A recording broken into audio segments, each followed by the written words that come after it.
2, 1. Boa tarde a todas e todos. É um prazer estar com vocês em mais uma edição do encontro do Fórum Brasileiro de Segurança. Somos a companhia Ah, não, entrou a vinheta. Que cria volume nos cílios e oportunidades nas vidas. Que combate estereótipos com uma mão e o câncer de mama com a outra. Somos a companhia que reconhece o poder dos lábios. Que não se cala contra a violência de gênero e levanta a voz por independência econômica. Somos a companhia que desenvolve produtos de beleza premiados para todos, apoiando milhões de empreendedoras em todo o mundo. Nós somos a Avon, a companhia que há mais de 130 anos acredita na beleza, na inovação, na liberdade e, acima de tudo, nas mulheres. Policiais à mercê dessa chuva de balas que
Boa tarde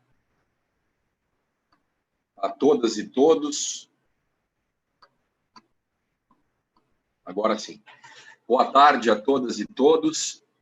É um prazer estarmos em mais uma edição do encontro do Fórum Brasileiro de Segurança Pública, na sua 14ª edição. São 14 anos de atividades realizadas no campo da segurança pública brasileira, um debate de alto nível, com a participação de profissionais da segurança pública, do sistema de justiça criminal, gestores, pesquisadores, nesse congraçamento que busca justamente diminuir as distâncias entre o nós e o eles, busca justamente construir pontes em detrimento de muros.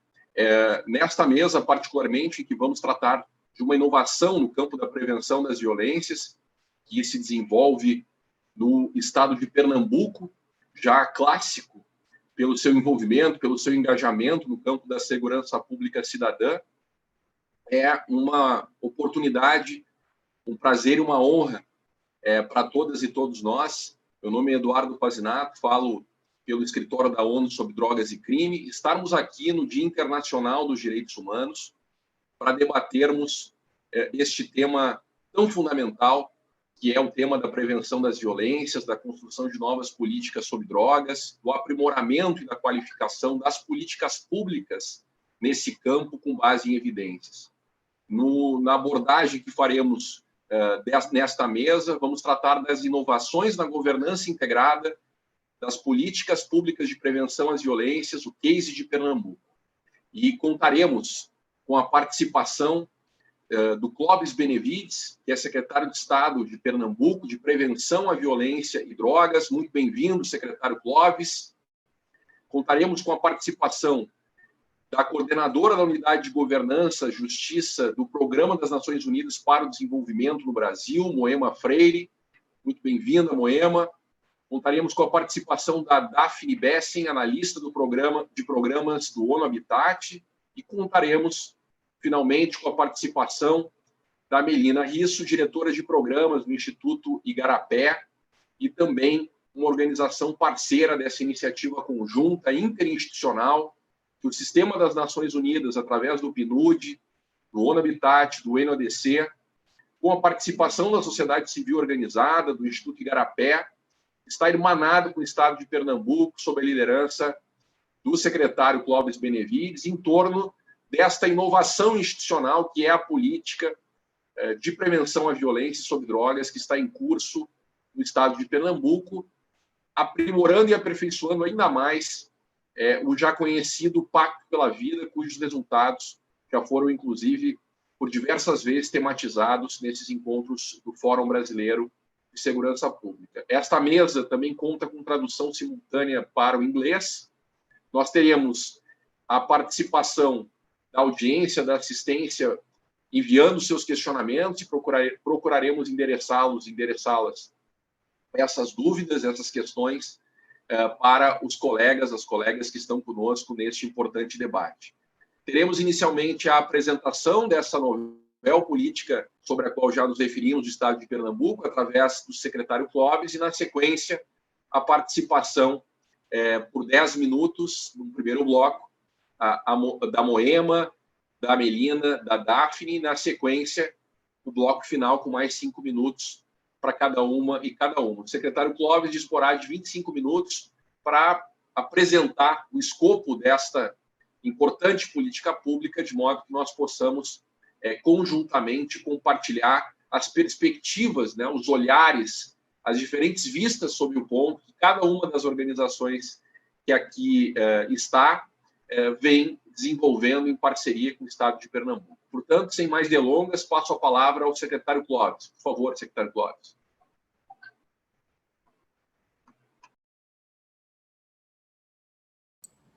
Boa tarde.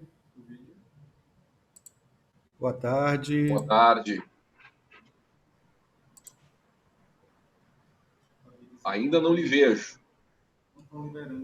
O vídeo não está sendo liberado aqui pelo sistema. Acho que está aí, agora sim. Aí, agora sim. Boa tarde. Eu quero agradecer com muita ênfase a organização do Fórum Brasileiro de Segurança Pública nesse 14º encontro, essa oportunidade de troca, essa oportunidade de aprendizado. De igual forma, agradecer nosso coordenador, o professor Eduardo Pazinato, que representa o NODC aqui nessa mesa, nessa interação, e de igual forma, Daphne Besses, do ONU Habitat, Melina Risso, nossa diretora de programas do Instituto Igarapé, e Moema Freire, coordenadora da Unidade de Governança e Justiça do PNUD para o Brasil. Essa oportunidade de debate é muito importante para o governo de Pernambuco. Pernambuco tem tradição na organização de políticas integradas, tem uma boa história de vivência na construção do Pacto pela Vida, e não foge aos desafios. Desafios esses que temos hoje a felicidade de ombrear com 3 agências coordenadas nesse esforço de articulação com o PNUD e também do Instituto Igarapé, na construção desse novo cenário de políticas para a prevenção à violência, às violências de maneira mais ampla, no contexto do programa Pacto pela Vida. Eu vou fazer aqui apenas uma...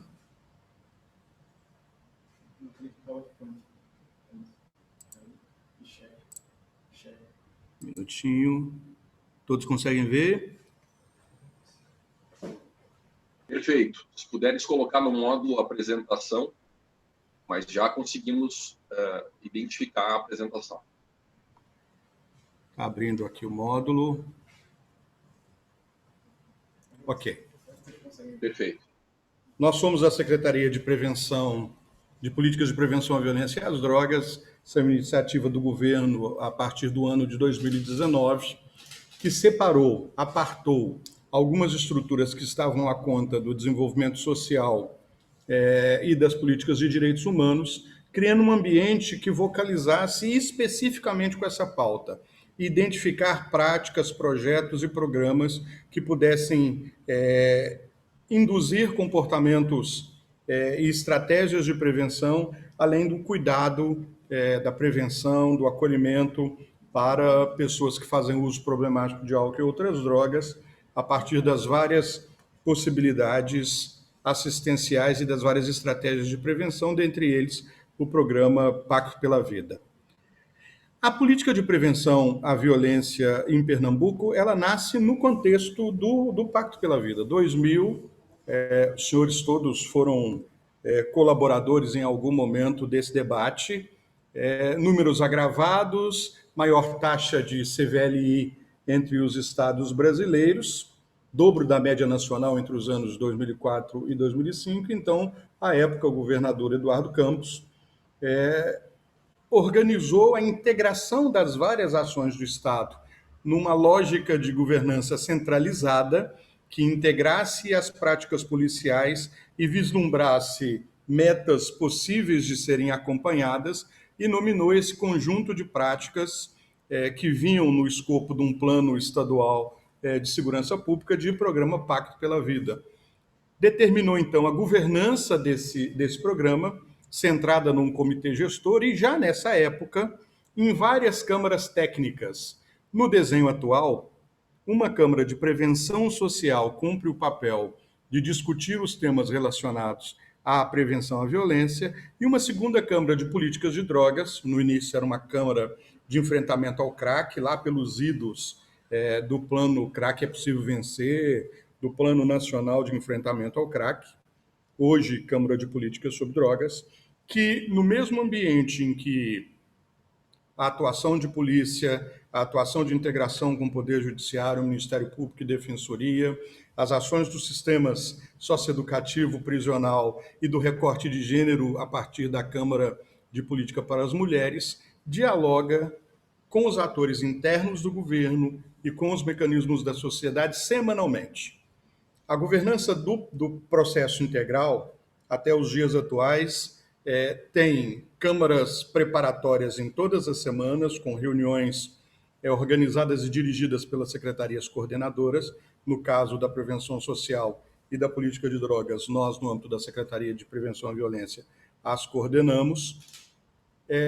Uma vez por semana, uma reunião do comitê gestor, dirigida a partir de uma parceria entre a Secretaria de Estado de Planejamento e Gestão, que é a coordenadora do ponto de vista dos números, dos dados, da transversalidade, da construção do discurso de transversalidade, da narrativa de integração do Pacto pela Vida, e da Secretaria de Defesa Social. Então, semanalmente, às quintas-feiras, todas as estruturas regionais vêm à mesa, apresentam os dados, as metas, pactuam estratégias e retroalimentam esse sistema de câmaras de coordenação. E uma vez por mês, o governador do estado preside a reunião do comitê gestor e faz, então, uma leitura de todo o processo naquele mês, apontando necessidades de melhoria e apontando situações que merecem destaque em razão de boas práticas que foram geradas. Todo esse processo conta com um sistema produzido a partir da CEPLAG, que comporta os dados de todas as áreas e nos permite, então, uma capacidade decisória com agilidade, com assertividade. Além do que, também há uma dinâmica das pactuações de ampliação e de aprimoramento das políticas quanto ao financiamento, a liberação de recursos e outras estratégias serem discutidas nesse mesmo ambiente. Então, uma força definidora do processo de segurança pública que o Pacto pela Vida representa é essa governança mantida a partir dessa metodologia desenvolvida. O Pacto teve, como todas as políticas de segurança, tentativas, erros e acertos em razão das complexidades e das alterações relacionadas por fenômenos intercorrentes.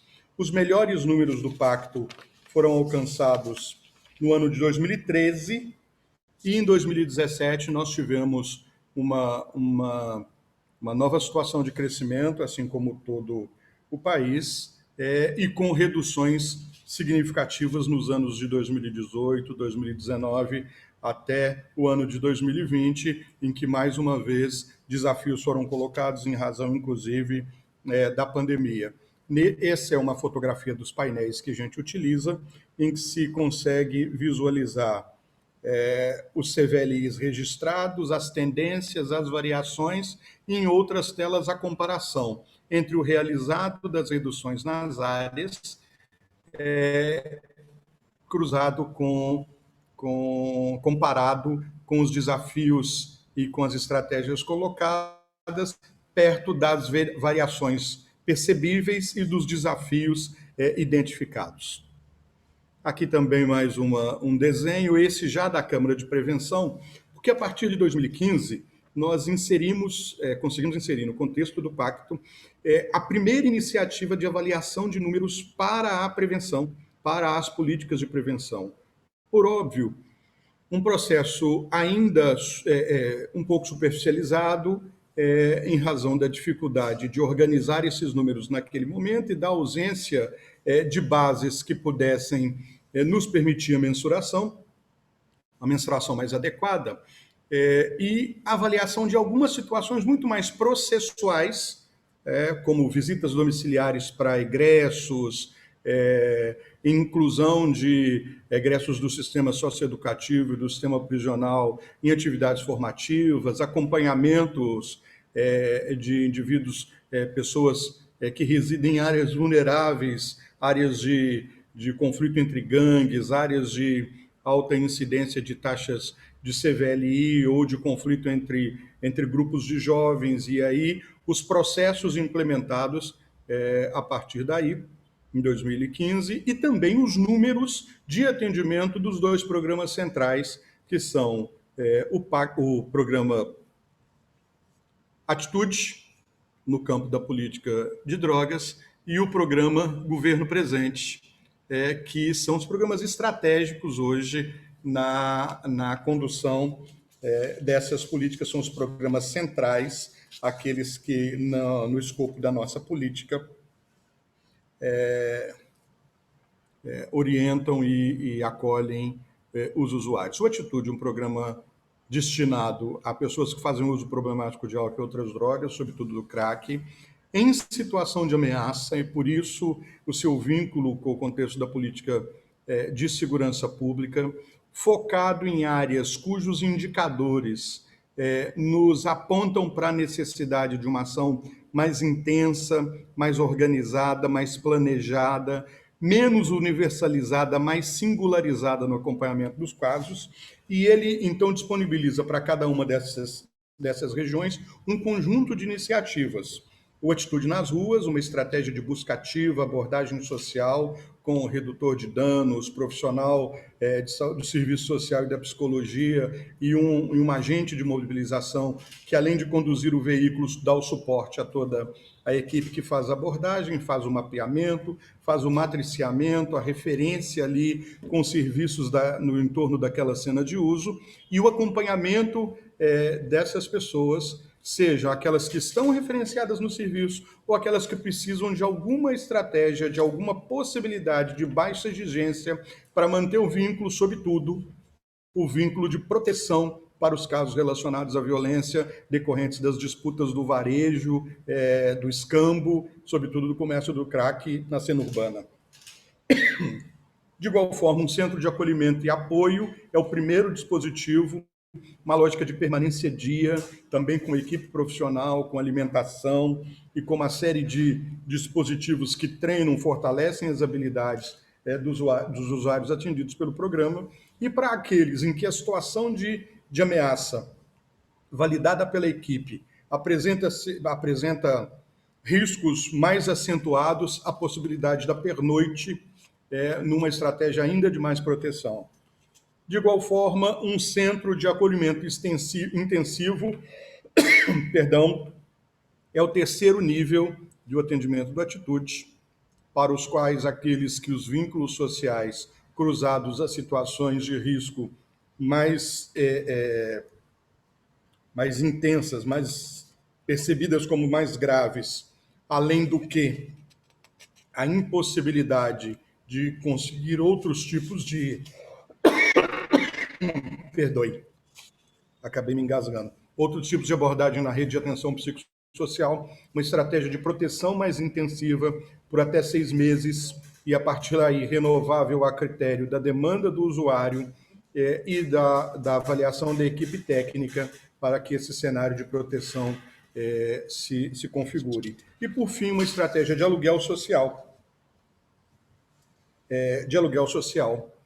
que fecha o ciclo do programa Atitude, isso falando dos modelos de abordagem de cada uma das suas fases, como programa de referência para que nós atuemos no Estado. Ele está organizado hoje em 4 núcleos, significam 4 conjuntos desses serviços, no Recife, em Jaboatão dos Guararapes, na cidade de Caruaru e na cidade de Cabo de Santo Agostinho. Todos eles áreas em que os indicadores, sobretudo de CVLI, relacionado à atividade criminal vinculada ao tráfico de drogas, se apresentavam como desafio, e a partir daí a escolha por esses espaços. Apenas para se ter uma ideia, de 2011 a 2020, foram 27 mil pessoas, aqui são CPF, são histórias acolhidas pelo programa, e isso desdobrado em atendimentos, que é uma metodologia que se implantou a partir de 2014, mais de 950 mil atendimentos distintos, aqui computados os serviços de acolhimento, os serviços de oferta de apoio profissional, além de outros como oficinas integrativas, práticas de reinserção, de qualificação, capacitação e assim por diante. De igual forma, nós temos um outro programa, que é o programa Governo Presente, que recepciona as várias práticas que nós consideramos necessárias para a atuação territorial. O governo, então, definiu o território como unidade para a resposta. E a partir de 4 indicadores, CVLI, CVP, roubo a transeunte, o tentado, o homicídio tentado, o CVLI tentado, e...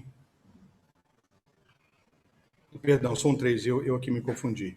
CVLI, roubo a transeunte e o tentado, além do CVP, claro, são nesse sentido. Definiram-se, então, 59 territórios, e a partir desses 59 territórios, nós oferecemos serviços distintos para a organização das políticas de prevenção.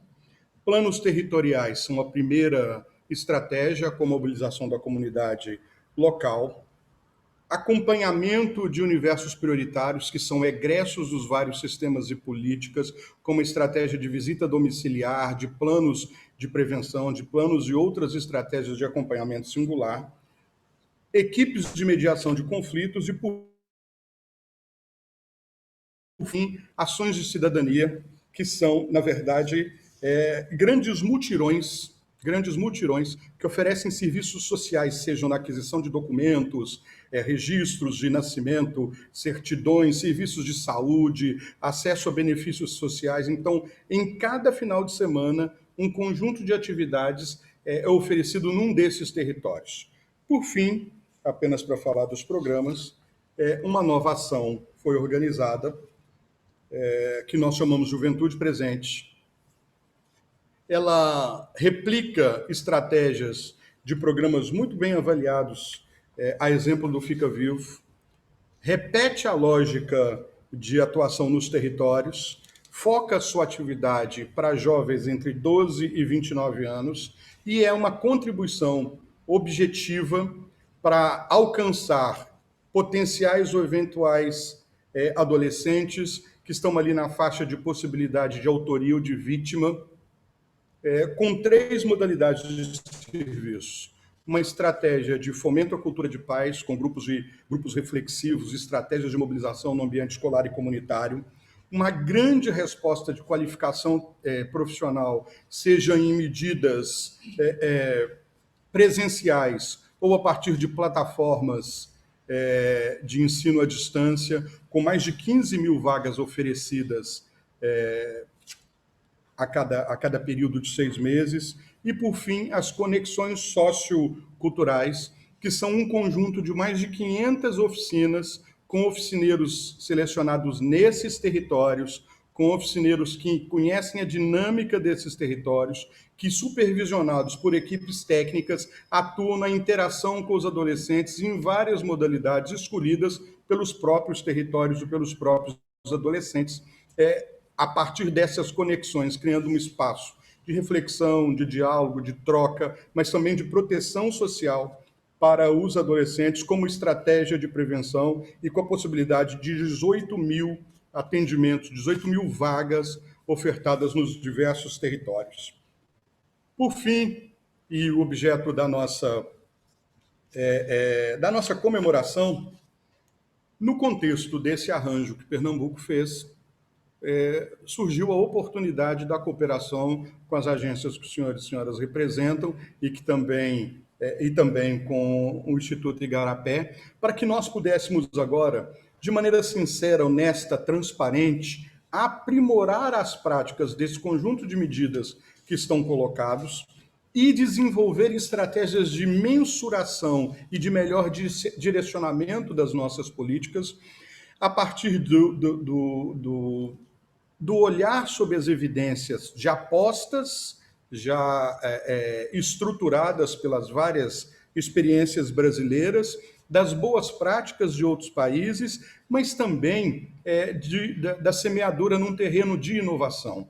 Então, há uma perspectiva muito forte. Eu aqui queria apenas, vocês vão ter a condição do debate, que é um momento para a gente absolutamente importante de troca, mas essa assistência técnica, a partir dessa cooperação, vai para Pernambuco, representa para Pernambuco a consolidação desse CIP.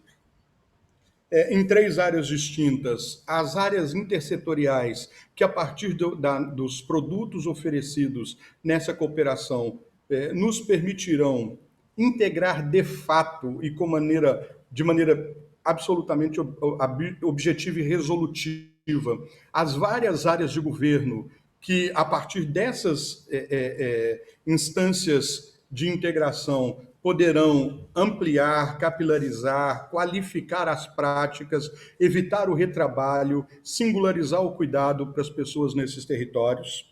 O desenvolvimento de espaços urbanos de qualidade também como uma estratégia e a integração da população mais vulneráveis a esses espaços como 3 grandes áreas de convergência para o que nós chamamos de política de prevenção à violência.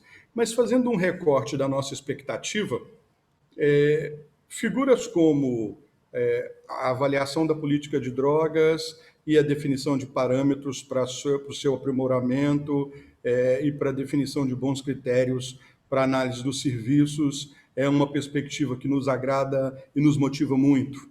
A definição dos parâmetros para um observatório de prevenção, chamando boas práticas para esse debate, permitindo uma autocrítica, uma releitura, um redirecionamento, mas também, e muito mais, que metas possam ser territorialmente definidas a partir desses direcionamentos e dessa nova forma de observar os dados e as possibilidades de intervenção.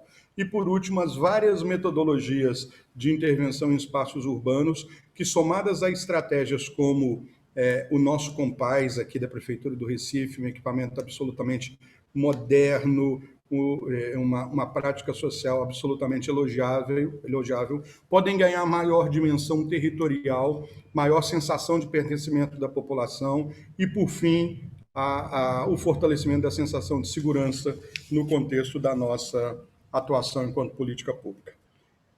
Os senhores bem sabem, são 4 áreas de resultado para esses projetos, nessa cooperação, e 17 produtos vinculados à fase moderna, como diz o governador, a fase mais qualificada da nossa ação de prevenção à violência a partir da cooperação com os senhores. Então, eu quero agradecer, pedir desculpa por me alongar um pouquinho aqui no início, mas dizer que Pernambuco, que inovou com o Pacto pela Vida, criou programas arrojados como o Governo Presente, o próprio Juventude Presente e o Atitude, está preparado agora para trazer a estratégia, a política de prevenção para o mesmo espaço de qualidade, para o mesmo espaço de articulação, para o mesmo espaço de responsabilização e definição de boas práticas e metas em que os programas já gerenciados no contexto do Pacto pela Vida se encontram. Então, essa nova etapa de maturidade para atender melhor o cidadão pernambucano, para enfrentar os desafios da violência, sobretudo para grupos mais vulneráveis, com recorte muito focado nos jovens, nos adolescentes e jovens, e com uma articulação muito intensa, intersecretarias e também com a sociedade civil. Muito obrigado pela oportunidade e continuo à disposição. Excelente, secretário Clóvis, uma brilhante apresentação, como nós já indicávamos, né, no título da nossa mesa temática. Acho que ficou bastante assentadas as bases, né, dessa inovação, né? Quando o senhor destaca a importância das políticas públicas serem baseadas, lastreadas em evidências, para que a tomada de decisão dos gestores públicos seja qualificada. Quando o senhor destaca a importância do diagnóstico técnico-científico, da focalização, da territorialização, da ênfase nos fatores de risco e dos segmentos sociais, inclusive, mais vulnerabilizados e vitimizados. Quando o senhor destaca a importância do monitoramento e avaliação, né, inclusive numa perspectiva histórica, né, de poder fomentar o aperfeiçoamento dessa política, mais do que uma política de segurança, uma política de segurança no sentido de uma política de segurança cidadã, uma política de segurança integral, né? Sem dúvida nenhuma, o case de Pernambuco é um farol importante ainda nesse momento em que nós vivemos mundialmente retrocessos no campo dos direitos humanos. É muito instigante, né, e também animador a gente poder compartilhar com o senhor essa experiência que, além de inovadora, é uma experiência que salva vidas, né? E a inovação talvez seja justamente essa, né? Uma governança que vai ao encontro de proteger e salvar vidas. Agradeço novamente a sua intervenção e, antes de passar a palavra para a colega Moema Freire, que aqui representa o PNUD, me permitam saudar as colegas Raine Ferretti Moraes, né, que nos manda mensagens aqui elogiando a apresentação do secretário Clóvis. A Raine é a nossa parceira desde sempre pelo ONU Habitat, né, nossa liderança aí no campo dos temas relacionados a políticas urbanas, né, e tem um trabalho muito vigoroso que a Daphne, na sequência, vai partilhar um pouco aí o escopo de participação do ONU Habitat nesse trabalho a várias mãos. Também agradecer os comentários da Gabriela Leonardo, né, que cita muito interessante os mecanismos apresentados que possibilitaram a intersetorialidade e articulação dos órgãos e funcionamento da política pública. Obrigada pela apresentação, secretário Clóvis. Saudar também o colega Nível Nascimento, que coordena a Unidade de Estado de Direito pelo BNODC, está conosco na assistência, e passar de pronto a palavra para a Moema Freire, que representa, como disse, o Programa das Nações Unidas para o Desenvolvimento. Ela é coordenadora da Unidade de Governança e Justiça do PNUD no Brasil, o PNUD, que é a agência das Nações Unidas que lidera essa articulação inovadora também junto ao sistema ONU, agregando a participação do ONU Habitat, do UNODC, além do Instituto Igarapé. Por favor, Moema, para suas considerações iniciais por 10 minutos, inclusive referendada aí por essa apresentação bastante densa, bastante profunda, do trabalho desenvolvido pelo Estado de Pernambuco nesse campo. Por favor. Muito obrigado. Boa tarde a todos e todas. Gostaria de começar agradecendo o secretário Clóvis Benevides por essa importante parceria, dizer que para o PNUD é uma honra poder colaborar com o Estado, né, numa política tão inovadora e que vem trazendo tantos resultados para a vida, né, de muitas pessoas, especialmente para as pessoas mais vulneráveis. Queria agradecer também meus colegas de mesa, né, Eduardo Pazinato, Daphne e Melina, né, que são parceiros essenciais na implementação dessa iniciativa.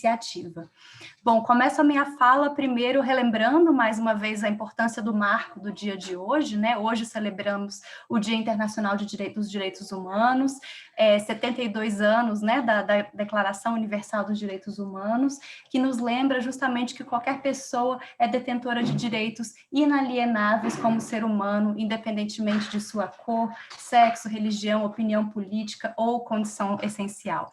Né? Esse marco, né, o avanço e marco desde o estabelecimento da Declaração dos Direitos Humanos, precisa ser também um guia e um norte de nossas políticas públicas na área de segurança, né, como bem já pontuou o secretário Clóvis. Gostaria também de relembrar que nesse ano, né, o Dia Internacional, ele pontua a importância de que as ações de recuperação e resposta, né, no contexto da pandemia do Covid-19, sejam orientadas para os direitos humanos e que a gente aproveite esse contexto, né, em que estamos sendo forçados a readequar uma série de políticas e situações para fortalecer a transversalização dos direitos humanos em todas as nossas ações. Então, acho que esse marco é mais do que propício para celebrarmos, né, a prática do Estado de Pernambuco e compartilharmos as experiências que vêm sendo desenvolvidas com o apoio das agências das Nações Unidas. Bom, como meu colega Pazinato comentou, o PNUD é a agência das Nações Unidas que atua com enfoque na promoção do desenvolvimento, e é daqui, né, que eu parto meu lugar de fala, lembrando, então, que para o PNUD o desenvolvimento ele é conceituado não apenas como aumento do PIB, né, com esse olhar econômico diretamente, mas que ele privilegia esse olhar para as pessoas, né, a propiciar as capacidades e oportunidades para que as pessoas possam cumprir as suas trajetórias de desenvolvimento. Tivemos também um marco importante, recentemente, em 2015, os países membros das Nações Unidas, inclusive o Brasil, firmaram um documento internacional, a Agenda 2030 e os Objetivos de Desenvolvimento Sustentável, que foram um marco importante para as políticas de segurança, porque pela primeira vez os países pactuaram em âmbito internacional que as políticas de segurança e justiça, elas são sim um objetivo e uma condição essencial para o alcance do desenvolvimento de todos os países. Por que isso é tão importante? Né? Porque aos estados, né, e países planejarem as suas ações de desenvolvimento, as ações de segurança e justiça passam a ser um fator fundamental a ser fortalecido para que sejam propiciadas as condições de aceleração do desenvolvimento dos países. E nessa perspectiva, eu gostaria de destacar que quando a gente olha o desenvolvimento, sob essa perspectiva, né, dos objetivos de desenvolvimento sustentável e com esse olhar centrado na pessoa, um ponto essencial é justamente essa intersetorialidade do conceito de desenvolvimento, né? É um desafio importante aí para todos os setores de políticas públicas, mas eu acho que, em especial, para a área de segurança, é justamente fortalecer a prática dessa intersetorialidade, né? De maneira que a gente possa alcançar resultados integrados e efetivos para o nosso beneficiário final, que são as pessoas mais vulneráveis. E aqui, já aterrissando na experiência de Pernambuco, eu queria então destacar essa característica, né, como bem pontuou o secretário Clóvis. Eu acho que a experiência apresentada, ela destaca esse aspecto de que maneira pode se fazer na prática uma governança intersetorial de políticas de prevenção à violência. Esse é um aspecto inovador e interessante para se manter os olhos, né, no que está sendo feito no estado de Pernambuco, justamente porque ele nos lança luz sobre como operacionalizar essa intersetorialidade buscando uma política de prevenção à violência mais efetiva. Então, esse é o primeiro ponto que eu gostaria de destacar com relação à apresentação do secretário Clóvis, né? Assim, a importância dessa intersetorialidade e maneiras práticas, concretas que o Estado já experimenta de fortalecer essa articulação entre, né, os diferentes setores de política políticas públicas com esse enfoque na prevenção à violência. Um segundo aspecto que eu gostaria de destacar é o tema do enfoque territorial.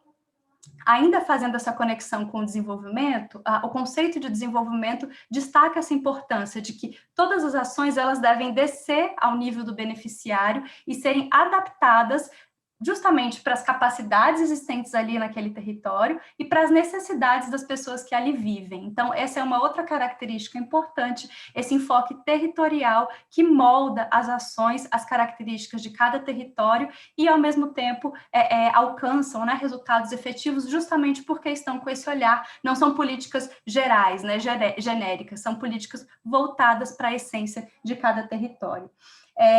Comento também o tema da política baseada em evidência, né?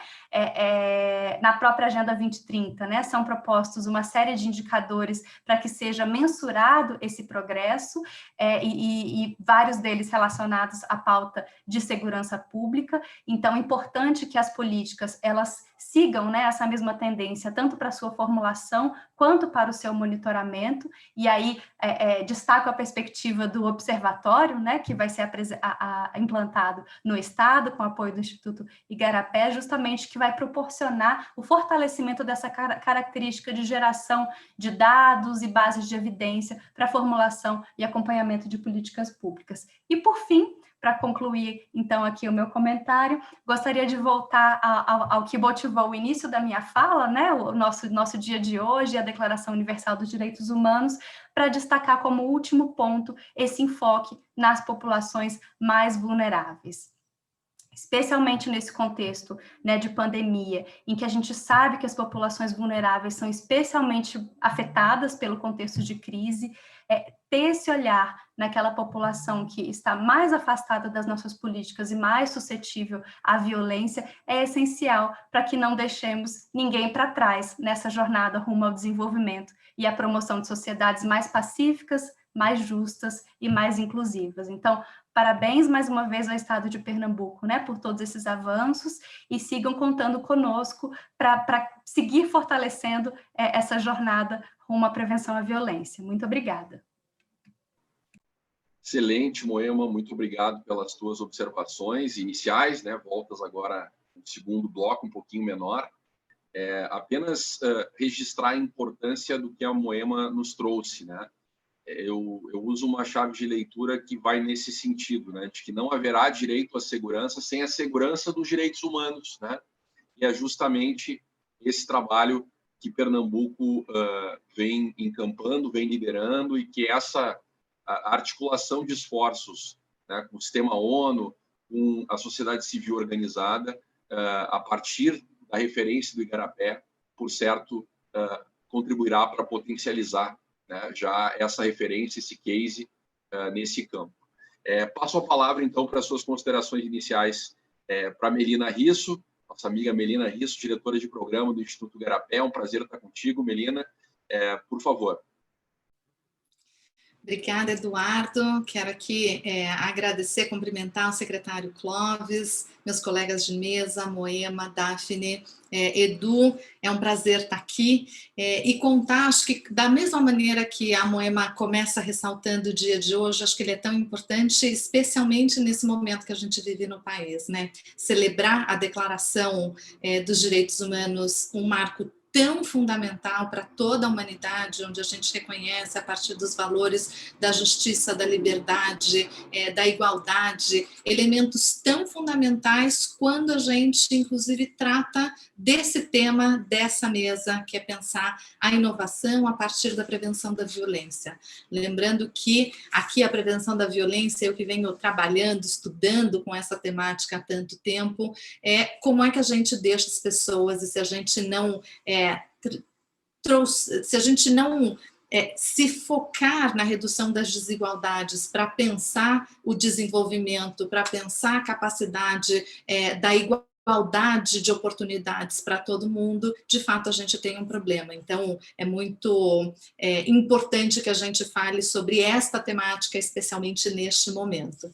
E aí celebrar e dizer da minha alegria de fazer parte do projeto Lá atrás, quando a gente conversava com o secretário, acho que o estado de Pernambuco é um estado que vem inovando para o Brasil, vem mostrando diferentes maneiras de fazer política de segurança pública e, mais uma vez, inova ao colocar a prevenção da violência no centro da agenda. A gente que vem acompanhando políticas no Brasil inteiro, em diversas partes do mundo, a gente olha sempre a preponderância da parte da aplicação da lei, da parte repressiva, e muitas vezes a política de prevenção ela fica relegada ao segundo plano. Então, desde o primeiro momento, quando o governador decide criar uma secretaria dedicada à prevenção da violência e à redução, né, e pensar a política de drogas de uma outra maneira, isso é absolutamente essencial para trazer um novo marco para o Brasil, de onde a gente passa a discutir soluções que são muito concretas. Afinal de contas, é somente investindo na prevenção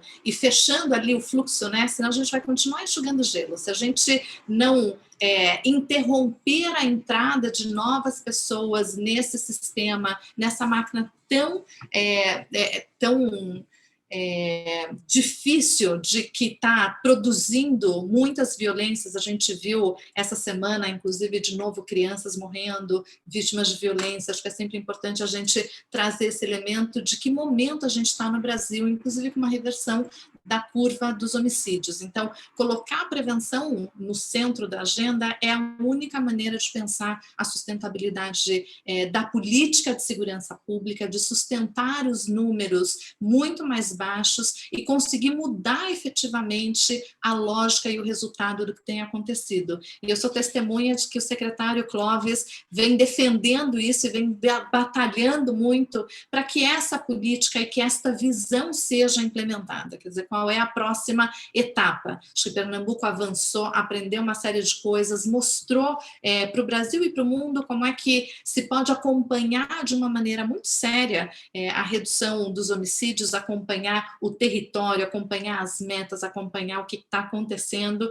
e aí traz novamente essa inovação, pensando como é que a gente transforma a política de prevenção da violência. Então, da minha alegria de fazer parte disso. E a nossa ideia, quando a gente tem trazido, é um pouco como soma esforços e como é que a gente pensa a partir das possibilidades que existem hoje para transformar, usar a inteligência que a gente tanto fala na repressão, né? A gente sempre fala, precisa ter uso de inteligência, ter hotspot, ter os centros ali, as áreas quentes para fazer essa atuação. Como é que a gente traz essa mesma mentalidade para a atuação na prevenção? E aqui tem um dilema para todos nós que trabalhamos há muito tempo nessa área, que é como é que a gente localiza esses indivíduos. Então, um elemento pelo território, ele é super importante, a gente olha isso pelos indicadores criminais. Então, ele nos dá o mapa de onde está a concentração de homicídios, a gente sabe das causalidades, tem uma série de elementos, inclusive do próprio território, da situação daquele ambiente que favorecem, por exemplo, a ocorrência de determinados crimes, e isso tem toda uma técnica para a gente olhar. E tem um elemento aqui da prevenção social que é muito pouco desenvolvido ainda no Brasil, que é como é que a gente localiza esses indivíduos que têm fatores de risco associados, seja de comportamento, seja de idade, seja do público, porque mesmo no mesmo território a gente tem diferenças, tem pessoas que têm fatores de riscos associados, e a gente precisa fazer com que a política pública chegue nessas pessoas, né? Eu que tenho acompanhado essas políticas há muito tempo, existe sempre um desafio de como é que a gente conecta. Em geral, a gente pensa nos equipamentos públicos, porque a gente precisa formatar isso dentro da política pública. E ao formatar na política pública, sempre a gente pensa no equipamento escolar, porque está lá no território. E a gente esquece, ou a gente sabe, mas é muito difícil sair dessa lógica, que quando o indivíduo já está na escola, ele já tem um fator de proteção ali colocado. O nosso desafio é encontrar aqueles que não estão na escola, aqueles que saíram da escola. E como é que a gente, então, inverte a lógica de, ao invés de atuar naqueles que já estão conectados aos serviços, como é que a gente muda e vai fazer uma busca ativa daqueles que não estão. Então, a ideia, e eu acho que hoje o momento, inclusive a tecnologia nos permite fazer esse cruzamento de dados e pensar nessa estrutura intersetorial que a gente tanto falava aqui, não só para as ações, mas também pensar isso a partir da lógica da identificação do diagnóstico. Então, a ideia e o que a gente tem ajudado aqui, a nossa participação, é como é que a gente ajuda o governo do Estado a formatar estas informações de forma que exista um nível e um grau de informações de todas as áreas. Então, não é só saber o território onde tem mais crime, é entender quem é aquele indivíduo. E se a gente sabe quem é o indivíduo, entender, ele saiu da escola quando? Ele tem algum problema de agressão, por exemplo, que está sendo atendido pelo sistema de saúde, como? Ele tem algum problema em relação à saúde mental que aumenta o fator de risco, aonde está? Como é que a gente cruza esse volume de informação de forma que permita que a política pública seja feita de uma maneira proativa, então a gente não espere, não aguarde, tenha esperando as pessoas chegarem, porque depois que chega a gente já está numa situação problemática muito grave.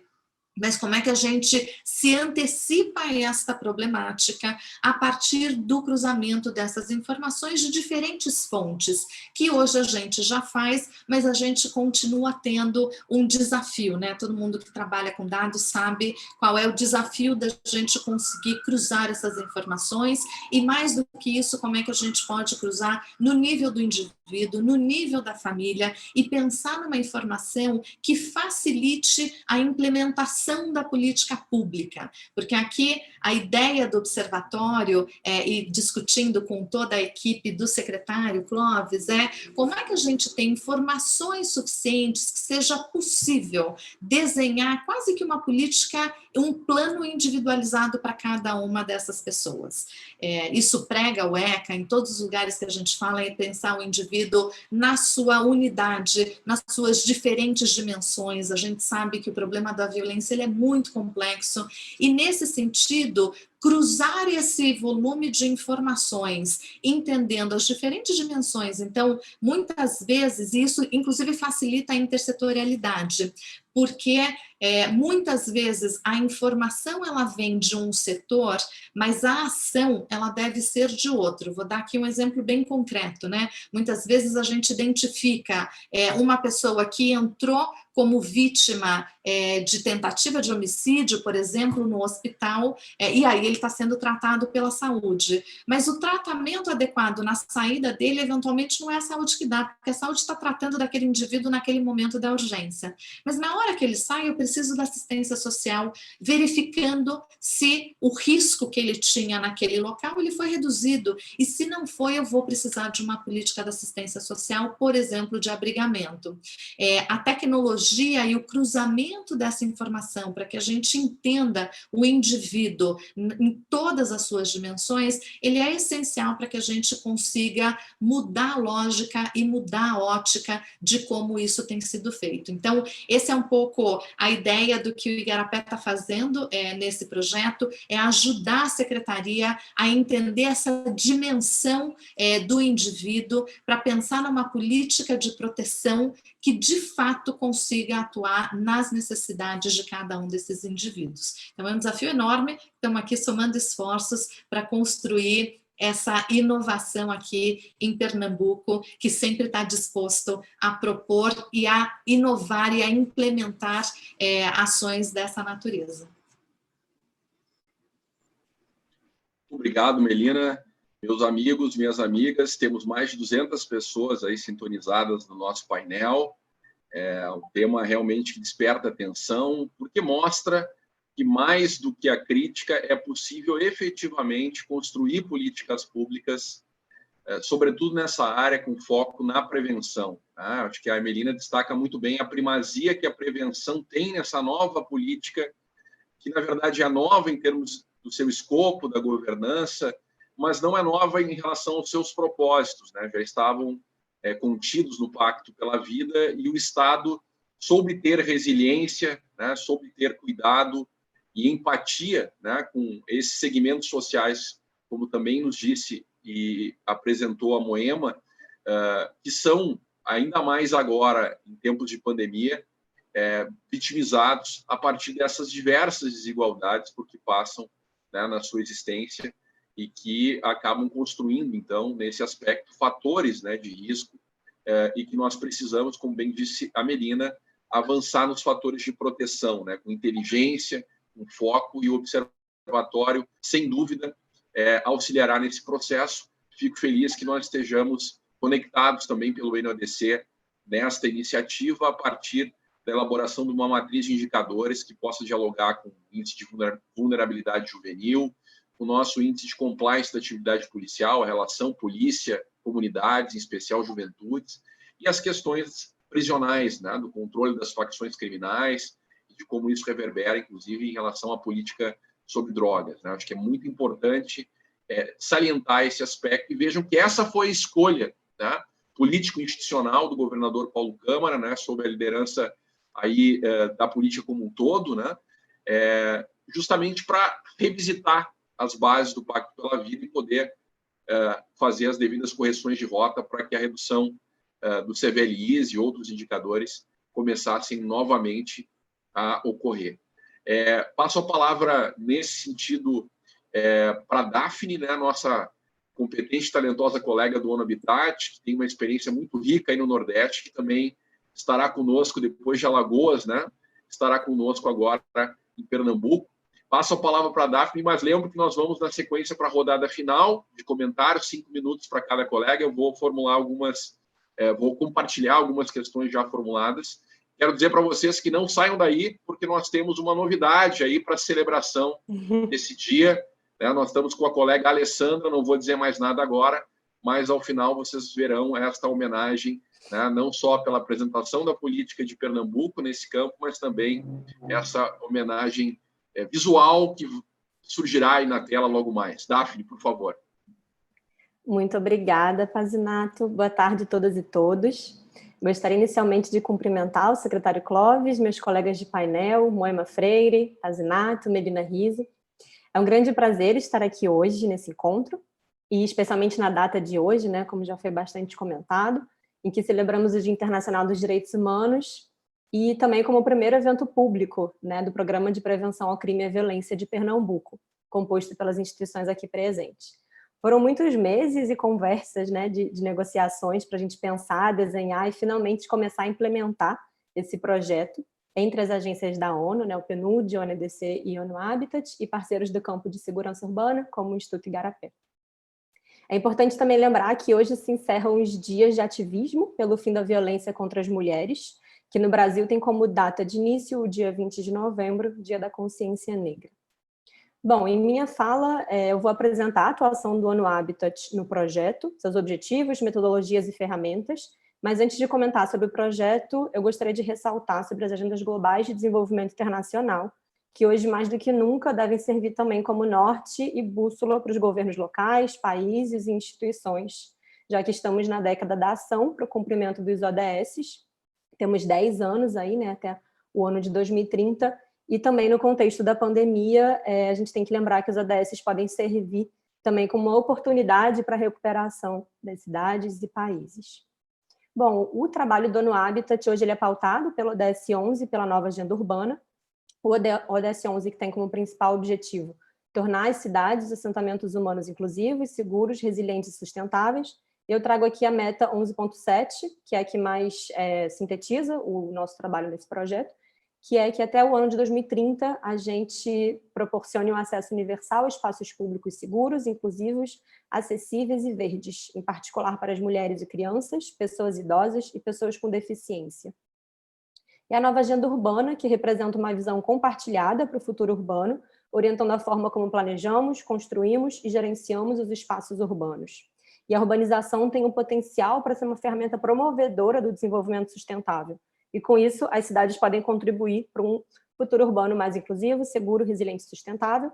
E aqui eu peço licença para ler o parágrafo 37 da nova agenda urbana, que sintetiza muito do que eu vou falar aqui, do que a gente já conversou também.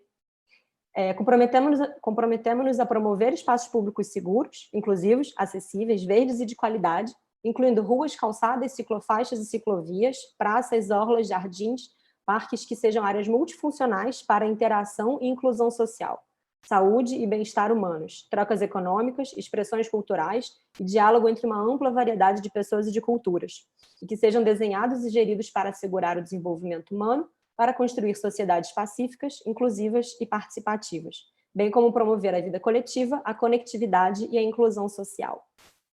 A atuação do ONU Habitat no Programa de Prevenção ao Crime e à Violência de Pernambuco tem como principal objetivo contribuir com o desenvolvimento de conhecimentos e metodologias que possam induzir os processos de prevenção e promoção da coesão social de maneira harmonizada em todo o Estado, garantindo a sustentabilidade da redução dos índices de criminalidade nessas áreas e nos territórios selecionados para a nossa atuação. Bom, o principal objetivo do Habitat no projeto é produzir informações qualificadas, né, algo que já foi comentado também pelas outras agências que têm o mesmo objetivo, e que também possam subsidiar a formulação e adequação de políticas públicas do governo do Estado de Pernambuco, a tomada de decisão na área da prevenção social com base em evidências, né, que é o nosso norte. E aí, dentre os estudos e metodologias desenvolvidos, a gente vai dar atenção especial aos espaços públicos, às mulheres e aos jovens, assim como o desenvolvimento e o fortalecimento das estratégias que valorizem o trabalho intersetorial da prevenção social ao crime e à violência, com foco nos territórios. E aí, para isso, o ONU Habitat utiliza metodologias e ferramentas criadas pela agência, e a primeira delas, a ser desenvolvida nessa primeira fase do projeto, né, que já iniciou, está inserida no programa Cidades Mais Seguras, do ONU Habitat. O programa Cidades Mais Seguras tem como solução holística e participativa para a redução ou prevenção ao crime e à violência, e apoia cidades na adoção de estratégias e planos de ação para a segurança urbana, com base em abordagens participativas e inclusivas socialmente, que contribuam para uma cidade mais segura e mais justa para todos e todas. E aí o programa Cidades Mais Seguras, né, Safer Cities em inglês, como a gente chama, tem uma abordagem preventiva ao crime urbano, com os três principais pilares, de promoção do papel dos governos subnacionais na segurança urbana, e aqui trazendo a promoção de formas alternativas de policiamento, e também a justiça para perto da população, a prevenção voltada para grupos vulneráveis e vulnerabilizados, como a juventude, mulheres e meninas, como eu já comentei, e a importância do espaço físico, né, o desenho, o planejamento e a gestão urbana. E aí, além da abordagem preventiva, o programa também trabalha com a abordagem multidimensional para a segurança urbana, com o entendimento de que a construção de um plano sustentável de segurança pública é um processo contínuo e complexo devido à sua natureza multifacetada. E aí, para a implementação do programa Cidades Mais Seguras, a gente precisa de dados e informações qualificadas, tomada de decisão com base em evidências, o olhar para a escala do território, atenção aos grupos vulnerabilizados e uma abordagem multidimensional e integral. E aí, indo para o nível das metodologias do programa Cidades Mais Seguras, uma das principais metodologias que a gente vai utilizar são as auditorias de segurança das mulheres, uma metodologia que tem como foco as reflexões sobre as especificidades da experiência individual e vivida pelas mulheres.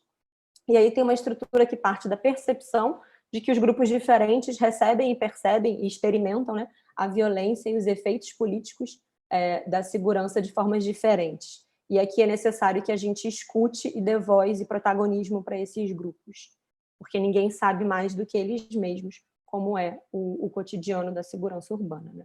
E aí os objetivos principais das auditorias de segurança das mulheres são identificar os fatores que propiciam a insegurança dentre esses grupos de mulheres nos territórios que serão selecionados, buscando estimulá-las a se engajarem em prol de mudanças para essas condições. E aqui confeccionar um diagnóstico sobre as condições específicas de segurança entre as mulheres. E também transformar esse diagnóstico em uma ferramenta de reivindicação por políticas públicas específicas. Bem, essa metodologia inclui oficinas, e essas oficinas são organizadas de uma forma que inclui rodas de conversa e também uma cartografia social da violência, em que as participantes elas podem apontar os locais onde elas se sentem mais ou menos seguras e os motivos para isso. E além do momento das oficinas, a gente tem também uma mobilização com esses grupos, o contato e a aproximação, mapeamento com esses grupos e atores locais chaves nesses territórios que a gente entende que são bastante importantes para essa mobilização, e depois também que a política e os resultados dessas oficinas e desse projeto fique, né, com o território e não fique só num relatório, né? E aí, por fim, a metodologia ela possibilita uma avaliação crítica desse ambiente urbano, dando legitimidade às preocupações das mulheres, aumentando a conscientização da violência contra os grupos vulnerabilizados e possibilitando também que os tomadores de decisão entendam como as mulheres e os homens vivem o espaço público e o espaço urbano de formas diferentes, né? E aqui comentando também, claro, a importância das lentes da interseccionalidade, que a gente não analisa só a questão do gênero, mas também, claro, a raça e classe social.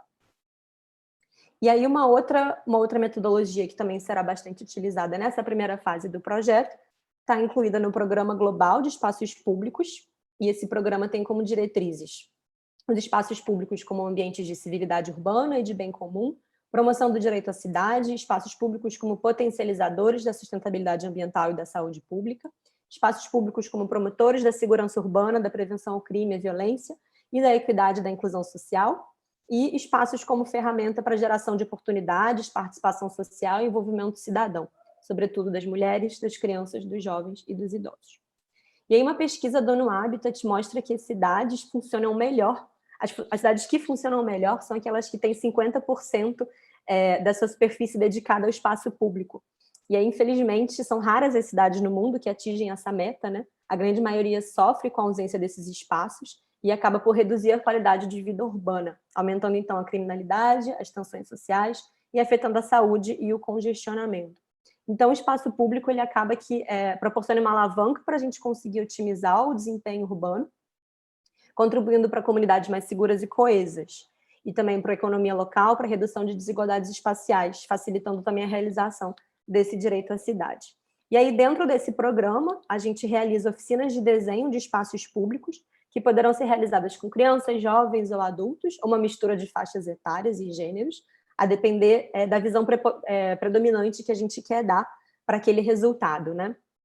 E essas oficinas elas podem acontecer de diversas formas e serão adaptadas para os territórios e para o contexto local em que elas forem realizadas, e a gente torce bastante para que quando a gente for realizá-las, a gente já consiga realizá-las de forma presencial, porque passá-las para o meio online a gente perderia bastante, enfim, seria uma perda bastante grande, a gente espera que no momento de realização delas já tenhamos a vacina.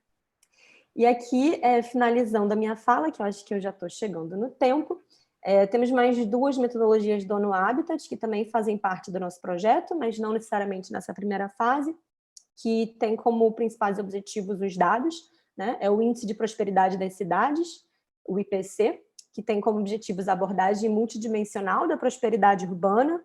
São seis dimensões compostas por 30 indicadores, e essa metodologia já foi implementada em mais de 500 cidades do mundo, e produz uma análise que conjuga indicadores tabulares e espaciais, conectando os ODS ao local e ao urbano. As dimensões são produtividade, desenvolvimento de infraestrutura, qualidade de vida, equidade e inclusão social, sustentabilidade ambiental e governança e legislação urbanas. E o perfil socioeconômico tem como objetivo entender as principais características da população das áreas selecionadas, o levantamento de indicadores socioeconômicos por meio da pesquisa domiciliar e apoiar a formulação de políticas públicas de melhoria da qualidade de vida da população das áreas selecionadas. E aqui trazendo a característica sociodemográfica da família, educação, renda, programas sociais, esporte, cultura, lazer, acesso a serviços e equipamentos urbanos e sociais e a percepção dos territórios. E aqui o perfil socioeconômico no nosso projeto em Pernambuco vai ser aplicado com foco nos jovens. E aí, em seguida, com esses dados, a gente consegue fazer uma comparação de Pernambuco com o resto da região Nordeste, com o país, e, enfim, conseguir fazer em gráficos e conseguir tomar decisões baseadas em evidências, né? Bom, acho que eu cheguei no meu tempo limite, agradeço muito o convite mais uma vez, espero que tenha ficado claro, são muitas metodologias e ferramentas, mas a participação do ONU Habitat no projeto tem como principal objetivo tudo isso que eu compartilhei com você, e espero estarmos juntos iniciando esse projeto presencialmente muito em breve. Prazer, muito obrigada, e retorno para o Pazinato. Maravilha, Daphne, muito obrigado pela tua exposição. A Daphne que nos trouxe a importância desses marcadores sociais, dessas assimetrias, né, relacionadas à questão das juventudes, das mulheres, a dimensão étnico-racial, e o papel da cidade, né? O papel do planejamento urbano nesse contexto e de como essas transformações no design urbano podem também contribuir para uma sociedade mais inclusiva e para políticas públicas que efetivamente atinjam os objetivos pretendidos. Tá? Então, nós estamos na reta final do nosso painel. Eu vou fazer 2 questionamentos que nos chegaram através do Gleidson Alves. Um deles pergunta como o Estado e as organizações, como nós estamos vendo a questão do diagnóstico, a importância do diagnóstico para a construção de políticas públicas de prevenção em nível municipal, a dimensão local, tá? E também, nesse aspecto, como a dimensão micropolítica local interfere na relação dos moradores com o poder público, né? A dimensão político-institucional interfere nesse trabalho, considerando toda a nossa tradição clientelista, fisiológica, né? Que constitui aí a dinâmica histórica do Brasil. Eu vou devolver a palavra para a Moema, na sequência para a Melina e para a Daphne, 5 minutos para cada uma, e ao final eu passo a palavra para o secretário Clóvis para ele fazer o encerramento e anuncio então a surpresa em homenagem ao Dia Internacional dos Direitos Humanos. Moema, por favor. Obrigada, Pazinato. Então, de forma muito breve, né, buscando atender aí os elementos da questão. O tema do diagnóstico, né, como base para as políticas públicas de prevenção.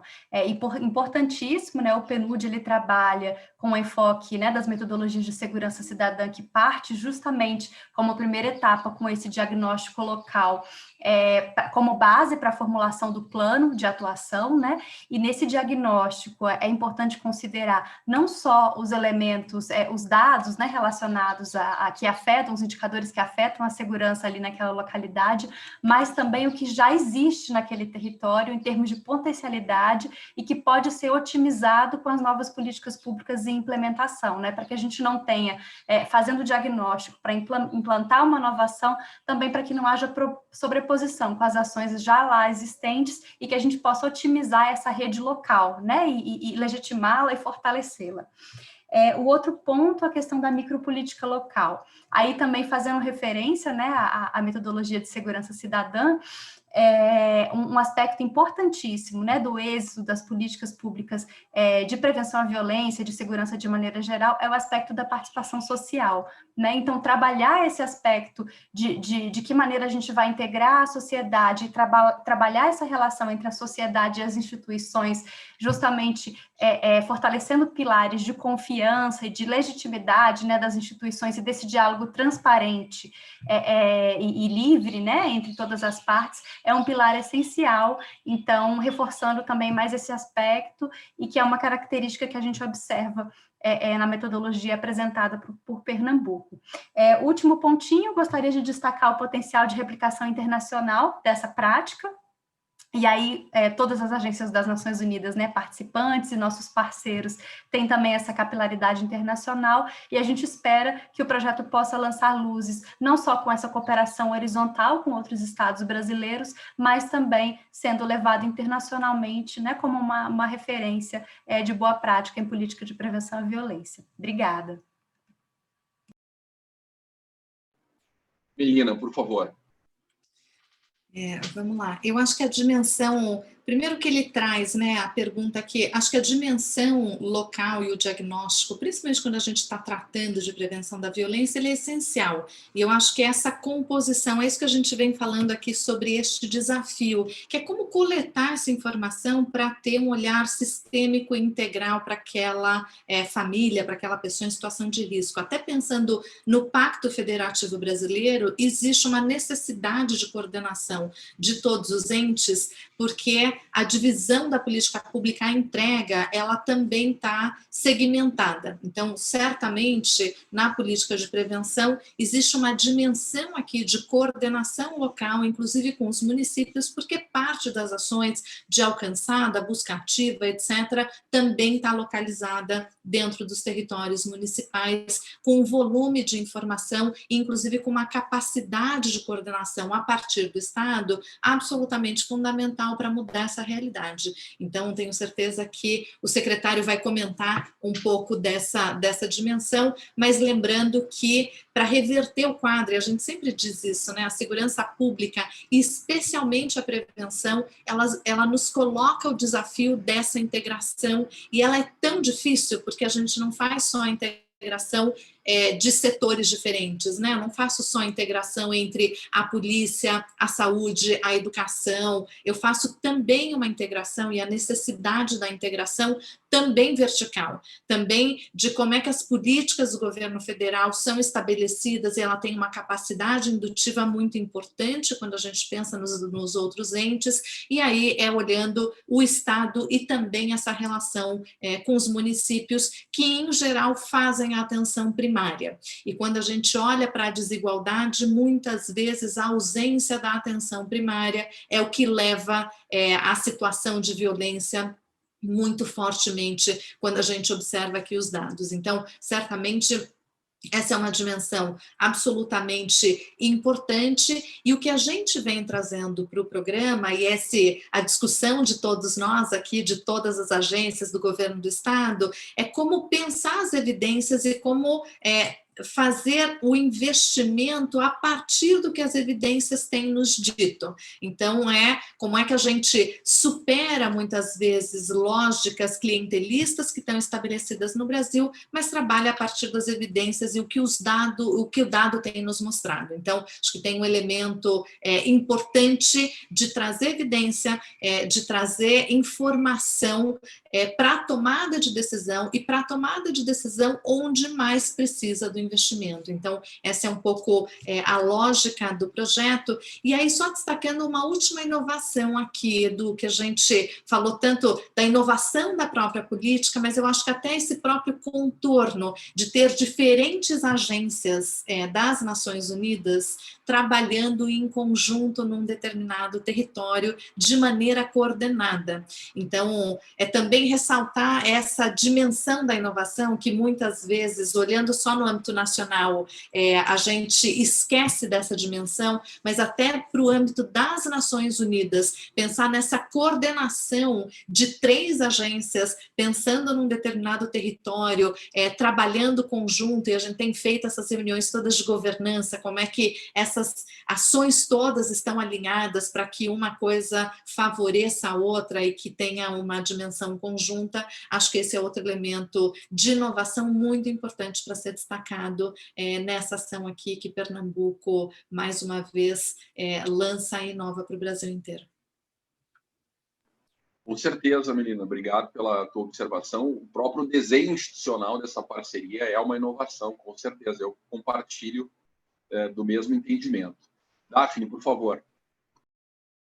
Obrigada, Pazinato. Aqui, complementando e puxando o gancho da Melina com relação à inovação, né?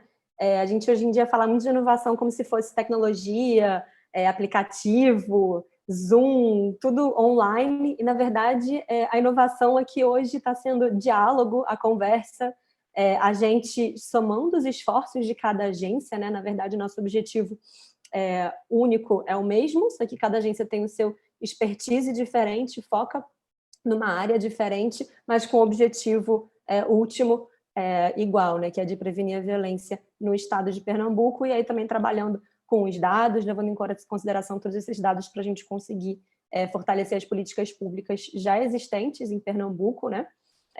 Acho que é importante mencionar também que Pernambuco já tem muitos desses dados, né? Vai ser um trabalho que, para a gente, de certa forma, um pouco mais simples de conseguir chegar no território que já tem muito dado, muita pesquisa, e não só as pesquisas, mas também a implementação das políticas de sucesso, que já são reconhecidas internacionalmente, e aí facilita bastante também o trabalho do Habitat nas metodologias participativas, e aqui respondendo a primeira parte da pergunta dos diagnósticos territoriais, que fica muito mais fácil para a gente trabalhar as metodologias participativas, já tendo todo um arcabouço histórico de dados e enfim, de atuação nesses territórios, né?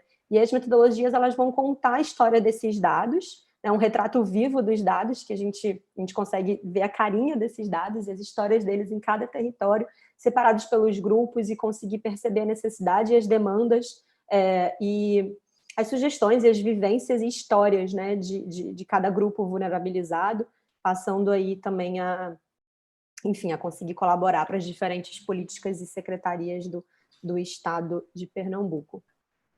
E também investindo nessas evidências, né, que o Melina falou isso, e a gente conseguir entregar para o Estado relatórios e, enfim, produtos que sejam essa leitura desses dados, para a gente é muito importante, ouvindo o território, ouvindo o espaço e trazendo sempre...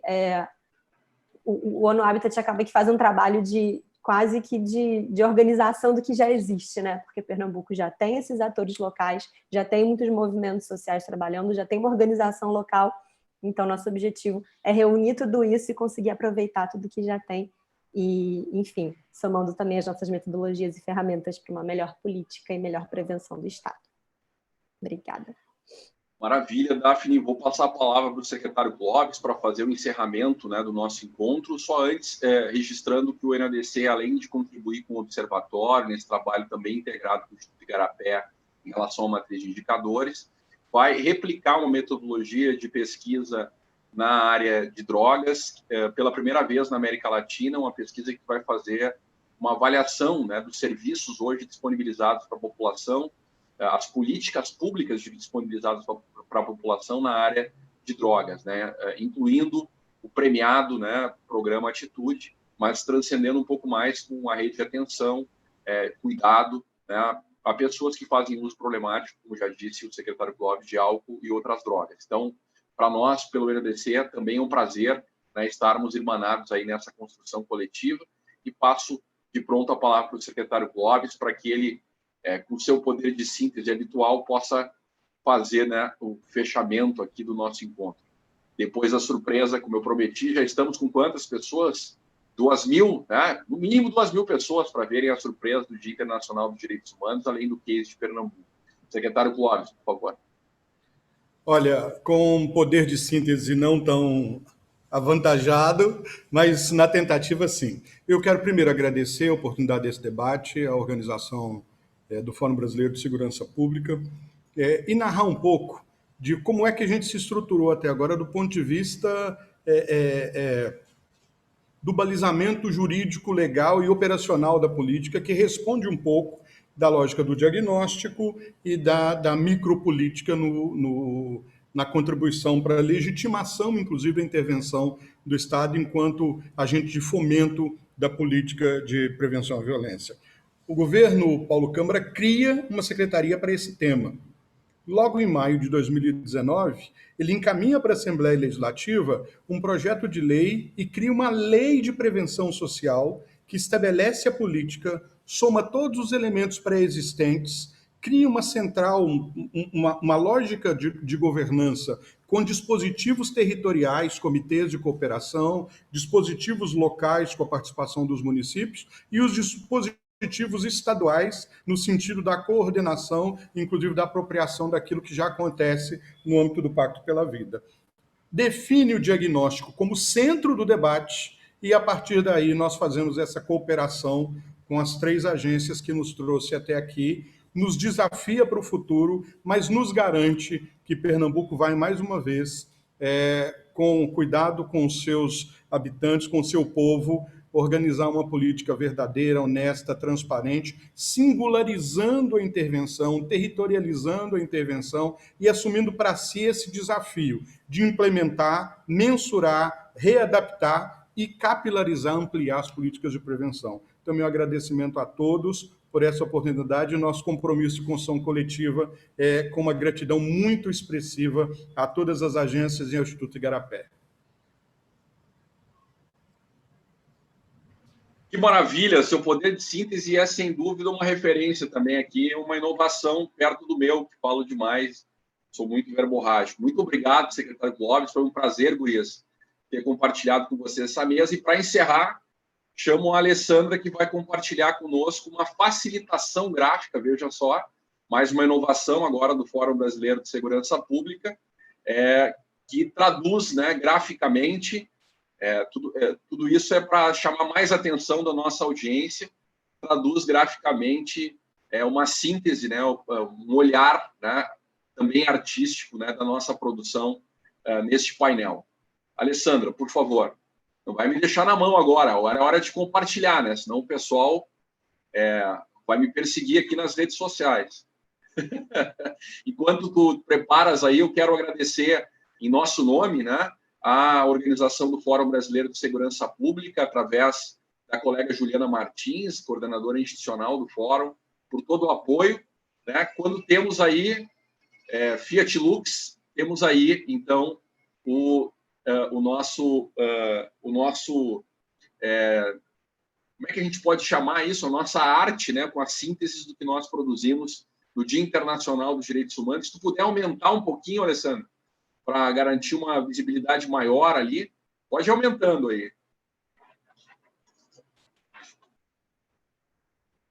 Ah, legal, tem muita coisa bacana aqui. Quando aumenta, está um pouco premido ali pelas balizas, né, do documento. Mas depois nós vamos compartilhar nas redes sociais, vamos pedir para que todas e todos compartilhem, inclusive como parte, né, das homenagens do Dia Internacional dos Direitos Humanos. Considerando que estamos sobre a hora, né, eu agradeço uma vez mais todo o engajamento, a participação, a qualidade das exposições das colegas e do colega. E, uma vez mais, muito obrigado pela audiência. Agradeço também a Thalita, ao Caio e a Cora, que estiveram conosco aí no apoio técnico para que essa mesa fosse realizada e fosse muito bem sucedida. Muito obrigado a todas e todos. Voa Pernambuco, realmente é possível fazer diferente e melhor, salvando vidas. Muito obrigado.